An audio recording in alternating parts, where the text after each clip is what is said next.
Everyone, and welcome to week 6 in environmental science. This week we'll be exploring human population growth and the impacts of high human population growth on environmental resources. On this tab in the content page, there are some learning objectives. I recommend that you read through these learning objectives and use them to guide your reading of Chapter 6 in our textbook. The second tab has some terms to know, and then the remaining 3 tabs have some resources to help you understand some of what you're reading in Chapter 6. I want to point out on this tab, the demographic transition. This is really important as it relates to this week's lab. So make sure you understand this graph.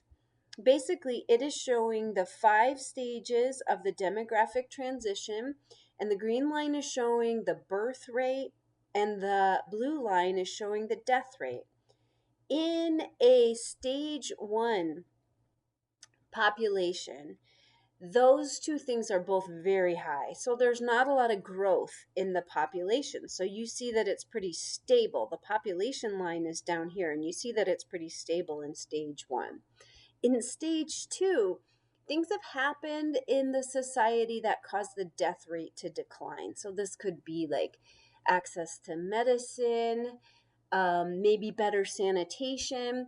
When you have a big difference between the birth rate and the death rate, specifically when the birth rate is high but the death rate starts to become low, we see a lot of population growth. So you can see the population is going up.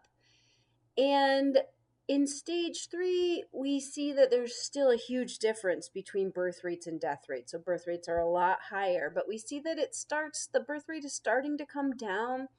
That happens as nations start to develop, and they develop more medical care that's going to increase the infant survival rates. Maybe it's things like more opportunities for women, so they're delaying reproduction so that they can get an education first. We see in stage 4 and stage 5, again, the birth rate and death rate are pretty close to each other, late stage 4 and stage 5. So that's going to level off this population growth. So make sure you're keeping this in mind. There's a part of this week's lab that relates to this. There's also a video here about this concept, the demographic transition. We'll be talking this week in a class discussion about controlling human population growth. This is controversial, especially when it's done in ways that don't give people choices. You'll read a little bit about this in Chapter 6, the China one-child policy. I've got some sources here. These are voluntary. The Bongart's paper is talking about voluntary methods to slow population growth rather than these involuntary methods. So primarily that's what we're focused on in these resources, but there's a bunch of great resources out there. Make an initial post in this discussion by Wednesday about whether or not you believe we should limit population growth to halt environmental destruction. Defend your position by citing some of the sources listed below or other high quality sources. If you believe we should control the human population, name and defend 2 of the strategies that you think are most promising. There's a lot of strategies mentioned in your book and also in the resources below and elsewhere.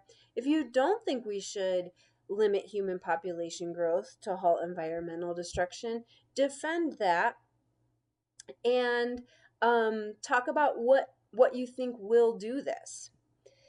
Include all your relevant sources and make sure that you respond to your peers, at least 2 students, by Saturday at the end of the day. So again, initial posts, like always, are due Wednesday at the end of the day, and then responding to your peers needs to happen by the end of the day on Saturday. I already mentioned that the lab is about the demographic transition. So you are going to be completing a data table using a simulation with a bunch of demographic data from countries across the world, and then you're going to be answering some questions. Make sure you have a really good understanding of that concept, the demographic transition, before you take this on. As always, there's a practice quiz in the module and there's a graded quiz. Take the practice quiz to help you prepare yourself for the graded quiz. So the week 6 module has got all of the typical components. The last component is an honor lock practice quiz. Our first exam is going to take place in week 8. So a couple weeks out, but I want to make sure that your technology does not stop you from being able to take this exam. So Honor Lock has certain requirements that I described in the syllabus, and this is going to be your opportunity to make sure you're set and you're ready to use it. So this is a 0-point practice quiz. It's all about you getting comfortable with that proctoring service.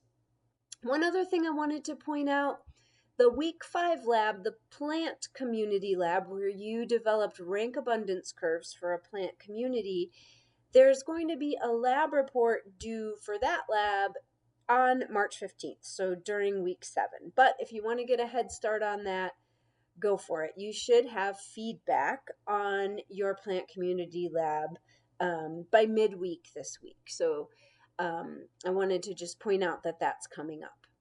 Okay, as always, please let me know if you need anything and have a great week.